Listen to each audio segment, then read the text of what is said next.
Good afternoon, ladies and gentlemen. The lecture will be delivered this afternoon by Mark Twain, a gentleman whose high moral character and unimpeachable integrity are only surpassed by his natural modesty and sweetness of disposition. I refer in these general terms to myself, for I am the party. I was obliged to excuse the chairman from introducing me because he never compliments anybody, and I knew I could do it just as well without forgetting any of the particulars. Besides, you never know what a person's going to say about you when they introduce you. For example, about 30 years ago, when I was just starting out on the lecture circuit, I was in the mining camp of Red Dog up around Grass Valley. There I was introduced by an old miner who was pressed into service. He tried to get away, but they caught him and pushed him up on the stage. But all he had to say about me was this: I only know two things about this man. One is that he's never been in the penitentiary. And the other is that I can't imagine why not. And so now I play it safe and introduce myself. I had intended to tell you only the truth this afternoon, but I may have already misled you a little. I must now confess to you that Mark Twain is not my real name. My parents, John and Jane Clemens, gave me the name Samuel. I didn't become Mark Twain, as it were, until 1863.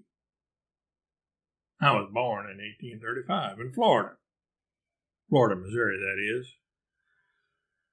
I don't remember much about that little village, though, because we moved away from there when I was just 3 years old. A few miles to the northeast of Hannibal on the Mississippi River. Hannibal was a new town when we moved there and growing. In fact, when I was a boy, it became the second largest place in Missouri.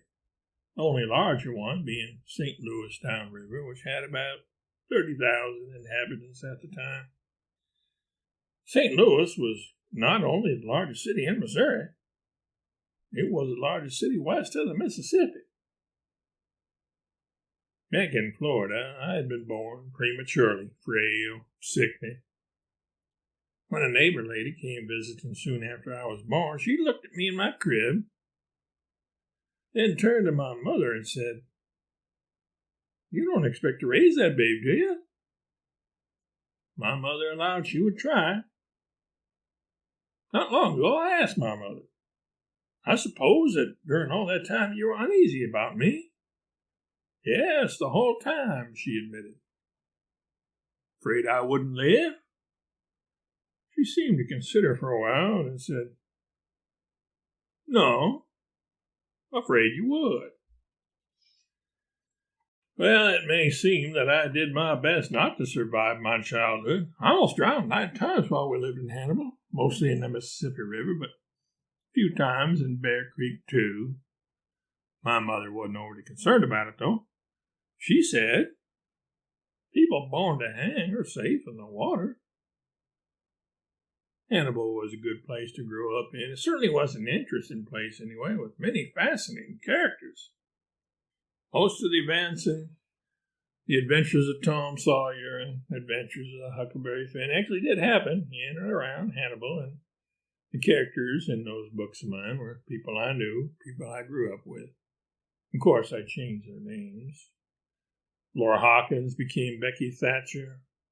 Tom Blankenship became Huckleberry Finn, etc. The town itself I called St. Petersburg in those books of mine. But eventually I felt the need to light out on my own. I was ambitious and adventurous, and I didn't seem to be getting anywhere working in newspaper offices around Hannibal as a printer's devil or apprentice printer. So I decided to go to the Amazon and become a coca magnate. This was back in 1854 when I was 18 years old. You see, I had just read a new U.S. government report, and I had been mightily attracted by what the report had to say about coca. I read that this was a vegetable product with miraculous powers to sustain and nourish life. So nourishing and strength-giving that the natives there would tramp uphill and down all day long on just a pinch and require no other sustenance. So I made up my mind to go to the headwaters of the Amazon and collect coca and trade in it and make a fortune. I left for New Orleans with this great idea filling my mind. One of the pilots of the Paul Jones on which I had taken passage was a man named Horace Bixby. Little by little, I got acquainted with him, and pretty soon I was doing a lot of steering for him on his daylight watches. When I got to New Orleans, I inquired about ships leaving for the Amazon and discovered that there weren't any, and learned that there probably wouldn't be any during that century. It had not occurred to me to inquire into these particulars before, so there I was. I couldn't go to the Amazon. I had no friends in New Orleans and no money to speak of. So I went to Horace Bixby and asked him to make a pilot out of me. He said he would do it for $500.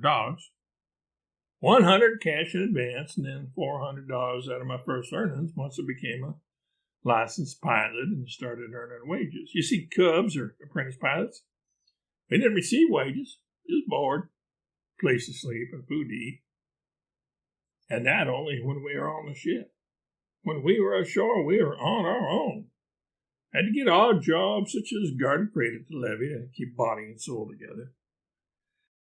Anyway, I steered for Bixby up to St. Louis, borrowed the $100 from my sister Familia's husband, and closed the bargain with my new chief. I entered upon the enterprise of learning 1,200 or 1,300 miles of the great Mississippi River with the easy confidence of my time alive. If I had really known what I was about to require of my faculties, I should not have had the courage to begin. I suppose that all the pilot had to do was to keep his boat in the river, and I did not consider that to be much of a trick since it was so wide. When we left New Orleans, the boat backed out at 4 in the afternoon, and it was our watch until 8. Mr. Bixby straightened her up, plowed her along past the sterns of the other boats that lay at the levee, and then said, "Here, take her. Shave those steamships as close as you'd peel an apple." I took the wheel, and my heartbeat fluttered up into the hundreds, for it seemed to me that we were about to scrape the side off every ship in the line, we were so close. I held my breath and began to claw the boat away from the danger, and I had my own opinion of the pilot who had known no better than to get us into such peril in the first place, but I was too wise to express it. In half a minute, I had a wide margin of safety intervening between the Paul Jones and the other ships. And within 10 seconds more, I was set aside in disgrace, and Mr. Bixby was going into danger again and playing me alive with abuse of my cowardice.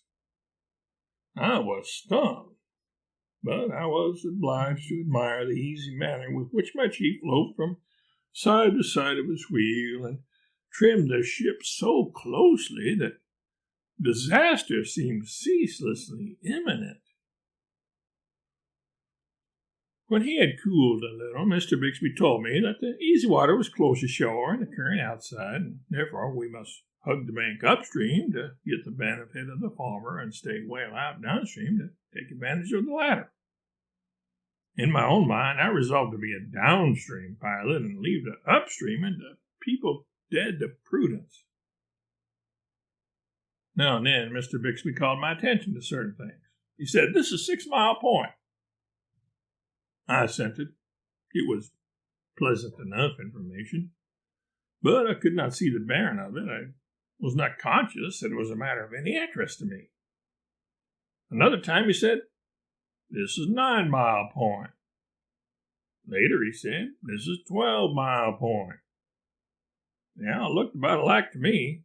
They were monotonously unpicturesque. I hoped Mr. Bixby would change the subject, but no. He gave me the wheel once or twice, but I had no luck. I either came near chipping off the edge of a sugar plantation or yawed too far from shore and so dropped back into disgrace again and got abused.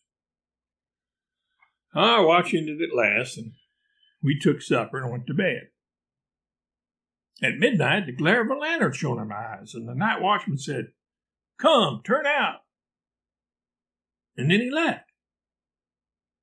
I could not understand this extraordinary procedure, so I presently gave up trying to and dozed back off to sleep. Pretty soon the watchman was back again, and this time he was gruff. I was annoyed. I said, "What do you want to come bothering around here in the middle of the night for? Now, as like as not, I'll not get to sleep again tonight." The watchman said, "Well, if this ain't good, I'm blessed." The op watch was just turning in, and I heard some brutal laughter from them, and such remarks as, "Hello, watchman. Ain't the new cub turned out yet? He's delicate likely. Give him some sugar and a rag, and send for the chambermaid to sing Rock-a-Bye Baby to him." About this time, Mr. Bixby appeared on the scene. Something like a minute later, I was climbing the pilot house steps with some of my clothes on, the rest under my arms. Mr. Bixby was close behind, commenting. There was something fresh, this thing of getting up in the middle of the night to go to work. It was a detail in piloting that had never occurred to me at all. I knew that boats ran all night, but somehow I had never happened to reflect that somebody had to get up out of a warm bed to run them. I began to fear that piloting was not quite so romantic as I had imagined it was. There was something very real and work-like about this new phase of it. After a while, Bixby began to examine me.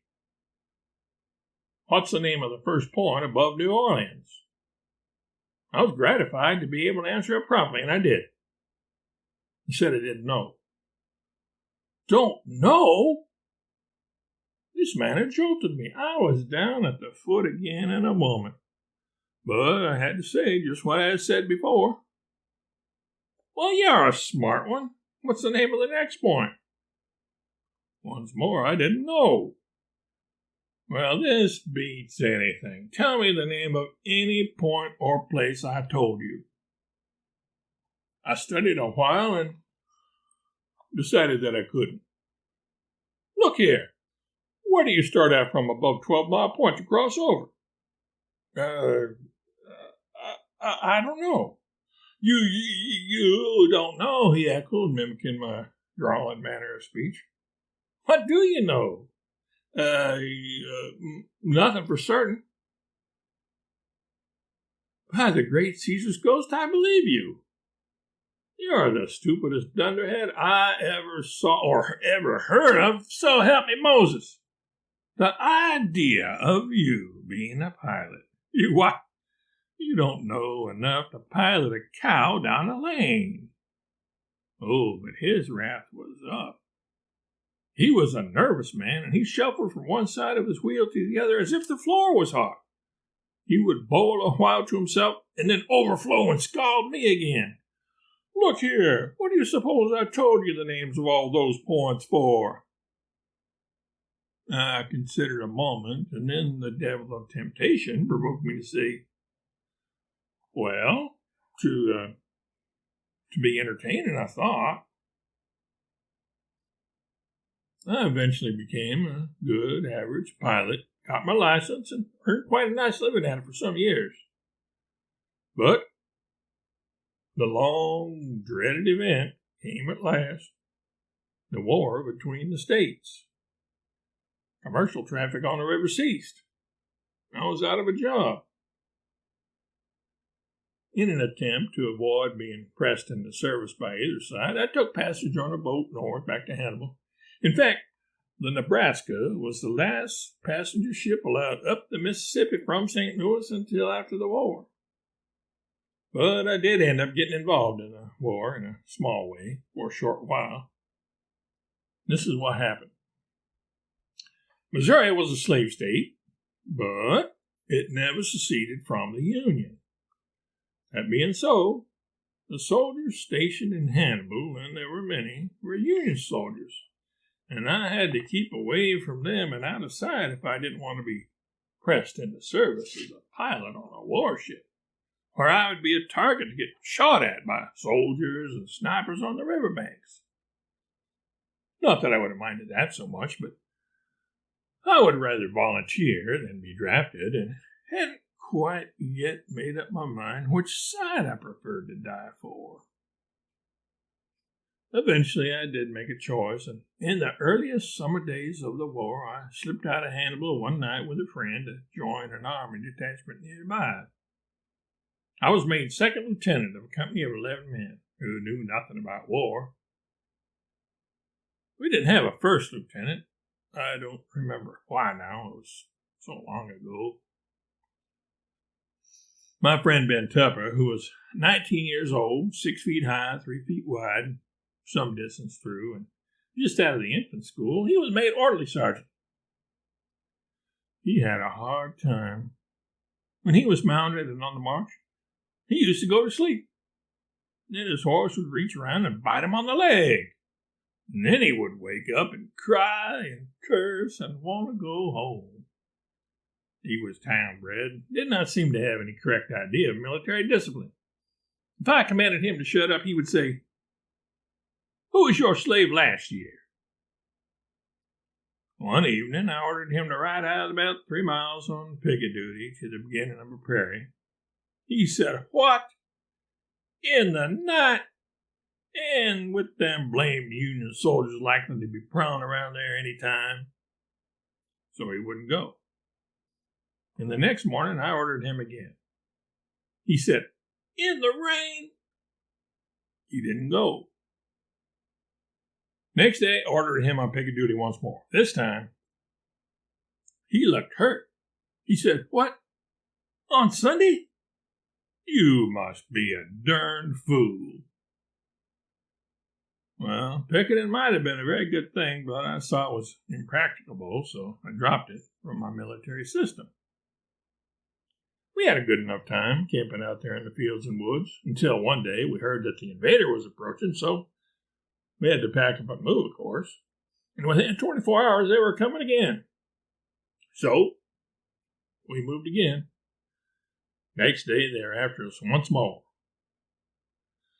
Well, we didn't like it much, but we moved rather than make trouble. I later found out it was U.S. Grant and his men who were chasing us around like that.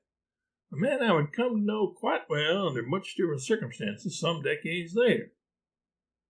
Anyway, this went on for a week or 10 days more, and we saw considerable scenery. Then Ben Tupper lost patience. He said, "War ain't what it's cracked up to be. I'm going home if I can't ever get a chance to sit down a minute. Why do these people keep us humping around so blamed our skins? Do they think this is an excursion?" Some of the other town boys got to grumbling. They complained that there was an insufficiency of umbrellas. So I sent around to the farmers and borrowed what I could. Then they complained that their Worcestershire sauce was out. There was mutiny and dissatisfaction all around. And of course, here come the enemy, pestering us again, as much as 2 hours before breakfast, too, when nobody wanted to turn out, of course. This was a little too much. The whole command felt insulted. I detached one of my aides and sent him to the brigadier and asked him to assign us a district where there wasn't so much bother going on. The history of our campaign was laid before him, but instead of being touched by it, what did he do? He sent back an indignant message and said, "You've had a dozen chances inside of 2 weeks to capture the enemy, and he is still at large." Well, we knew that. Feeling bad? Stay where you are this time, or I will court-martial and hang the whole lot of you. Well, I submitted this brutal message to my battalion and asked their advice. The orderly sergeant said, "If Tom Harris wants the enemy, let him come and get him. I ain't got any use for my share." "And who's Tom Harris anyway? I'd like to know. Is putting on so many frills." Why, I knew him when he wasn't nothing but a darn telegraph operator. Gentlemen, you can do as you choose. As for me, I've had enough of this sashaying around so that you can't get a chance to pray because the time's all required for cussing. So off goes my war paint, you hear me. The whole regiment said with one voice. That's the talk from me. So there and then, on the spot, my brigade disbanded itself and tramped off home, with me at the tail of it. I hung up my own sword and returned to the arts of peace. And there were some people who said I hadn't been absent from them yet. We were the first men that went into the Confederate Army in Missouri. We were the first that went out of it anywhere. The philosophers among those here assembled might reflect on the fact that it was only after I discharged myself from my military obligations that the Confederacy fell. General Grant, who was not one given to paying compliments gratuitously, later said frankly that if I had conducted the whole war, much bloodshed would have been spared. My brother Orion, 10 years older than me, and oldest of my siblings, had gone against the grain of most people in our part of Missouri and had advocated for the abolition of slavery and for unionism. In fact, Orion had tirelessly campaigned for Abraham Lincoln when that man was running for president. After Lincoln was elected to that office, my brother was rewarded for his efforts by his being appointed Secretary of the Nevada Territory, a brand new territory which Lincoln wanted to become a state soon, a desire that would be fulfilled just 3 years later in 1864. Orion had no money to get to his new situation in Nevada. I wanted to get away from the war, and I had money, saved from my wages as a pilot. So I bought the tickets for both of us, and we headed west together. First on a steamboat up the Missouri River to St. Joseph, Missouri, and the rest of the way by stagecoach from there to Carson City, the capital of the Nevada Territory. It took us 20 days to make that journey on the stage. Today it would only take a few days by train. During that long, bumpy ride, we saw Indians, desperados, jackrabbits, coyotes, lots of sagebrush and dust, and even the occasional Pony Express rider. We finally arrived in Carson City, travel-worn and covered with alkali dust. The first person we met when we got off the stage in Carson City was a man who went by the name of Jack Harris. Passing by on horseback, he stopped to welcome us to the city. He barely got past saying hello when he begged leave to interrupt himself, saying, "I'll have to get you to excuse me for a minute. Yonder is that witness who swore I helped to rob the California coach. A piece of impertinent intermeddling, sir, for I'm not even acquainted with the man." I did notice that he didn't deny the charge, just took offense at the man being a busybody. Well, these two became acquainted immediately thereafter because Jack rode over to the stranger and began to rebuke the man with his six-shooter, and the stranger began to explain his point of view with another. The exchange of opposing viewpoints was brief. The impertinent meddler resumed repairing the hitching post he had been working on, and Harris rode away, nodding politely to Orion and me as he passed by, with a bullet through one of his lungs and several more in his hips. That was our introduction to Carson City, and a pretty fitting one, too, for things like that happened pretty often there back then. Much of the time until statehood, Orion functioned as acting governor of Nevada, as Governor Nye was frequently out of the area, either in San Francisco, or Frisco as we called it, or back east somewhere. In fact, my brother could have continued in high office in Nevada after statehood, except for one thing. Of all times, he chose then to become a staunch prohibitionist. something the hard-drinking voters of Nevada were decidedly not in favor of. Orion's political career ended with a resounding thud. He never held public office again. There was something I noticed about Carson City that really struck me. Everybody rode horseback in that town.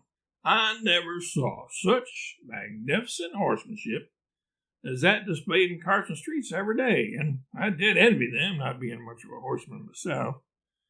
But I did learn to tail a horse from a cow and was burning with impatience to learn even more.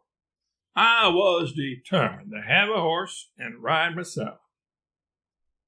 Whilst this thought was in my mind, the auctioneer came through the plaza on a black beast that was humped like a dromedary and fearfully homely. He was going at $22 for horse, saddle, and bridle.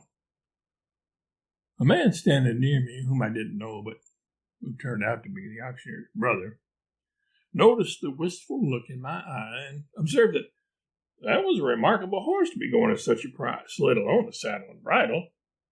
I said I had half a notion to bid. Now he says, I know that horse. I know him well. You're a stranger, I take it. You might think he's an American horse, but he's not anything of the kind.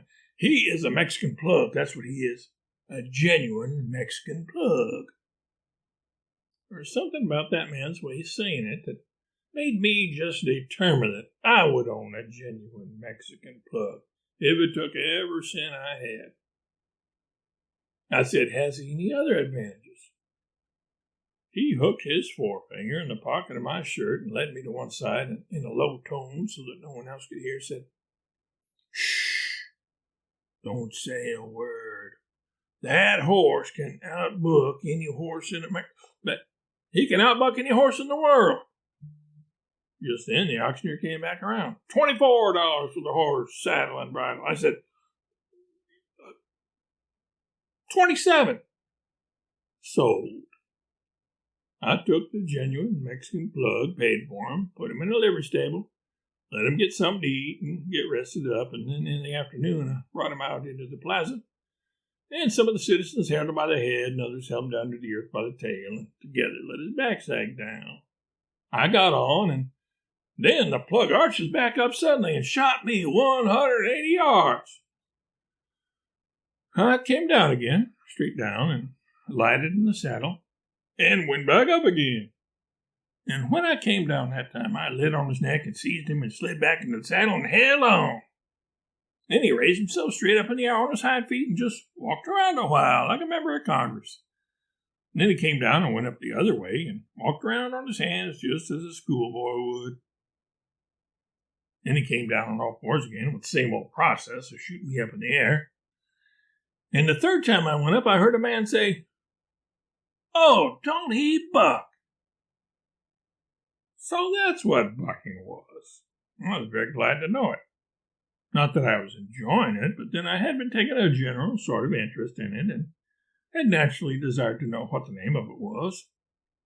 And whilst I was up that time, somebody hit the horse a whack with the strap, and when I came down again, the genuine bucker was gone. While this performance was going on, a sympathizing crowd had gathered round, and one of them remarked to me, Stranger, you have been taken in. That's a genuine Mexican plug. And another one says, Think of it. You might have bought an American horse used to all kinds of work for just a few more dollars. Well, I didn't want to talk. I didn't have anything to say. I was so jolted up, so internally, externally, and eternally mixed up, gone all to pieces. I put one hand on my forehead and the other on my stomach, and if I had been the owner of 16 hands, I could have found a place for every one of them. Being in Nevada, where the great silver deposits were located, such as the Comstock Lode, it was only natural that I catch the fever to strike it rich. I had expected to just be able to go out into the hills outside of Carson City and find silver lying on the ground, where I would gather it up, get rich, and go home in style. But it wasn't that way. In time, I got to know substantially everything there was to know about mining, except how to make money at it. I later abandoned mining and went to milling. That is to say, I went to work as a common laborer in a quartz mill at $10 a week and board. I only lasted a week there, though, because when I asked for an increase in wages to $400,000 a month, I was invited to leave the premises. Then something else turned up. I had written a few letters for the press, and just when I was about as broke as I could be, I received a letter from the Virginia City Territorial Enterprise offering me $25 a week to go and be a reporter on that paper. I could hardly believe it. That was a lot more than I had been paid at the stamp mill. If I had been offered the job of translating Josephus from the original Hebrew at that money, I would have taken it. So I walked 120 miles from the mining camp of Aurora near Bodie on the California border in pretty quick time and took the berth. When I arrived in Virginia City, I noticed what a rip-roaring town it was. I saw that there were fire companies, brass bands, banks, hotels, theaters, gambling palaces, parades, street fights, breweries, half a dozen jails in full operation, and even some talk of building a church. When I walked into the newspaper office, my new coworkers had no idea who I was. They'd never seen me before. They didn't know if they were looking at a miner, a gunslinger, or a landlocked sailor. I was wearing the typical Western costume of blue woolen shirt, denim pants, slouch hat, and a Navy revolver stuffed into my belt. I also had a red beard hanging halfway down my chest and was carrying a bunch of blankets slung over my shoulder.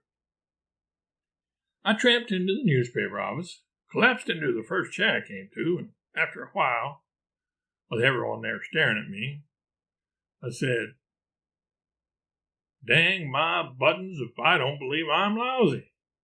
My starboard leg seems to be unshipped. I'd like about 100 yards of line." And that's how I got my start as a writer. I eventually moved to San Francisco and worked on several papers there, then had to escape that city for a while and went up into the hills of the gold rush country, where I heard the story that I turned into the celebrated jumping frog of Calaveras County, which led to nationwide fame and to those first lectures which I gave in San Francisco, back in Carson City and Virginia City, and even mining camps such as Rough and Ready and Red Dog, as I mentioned earlier. Well, that's the first half of my life, my boyhood in Missouri, my years as a steamboat pilot, my experiences in the Civil War, and incidents that occurred in Nevada and California. Maybe another time I'll tell you about my life after that, up until now.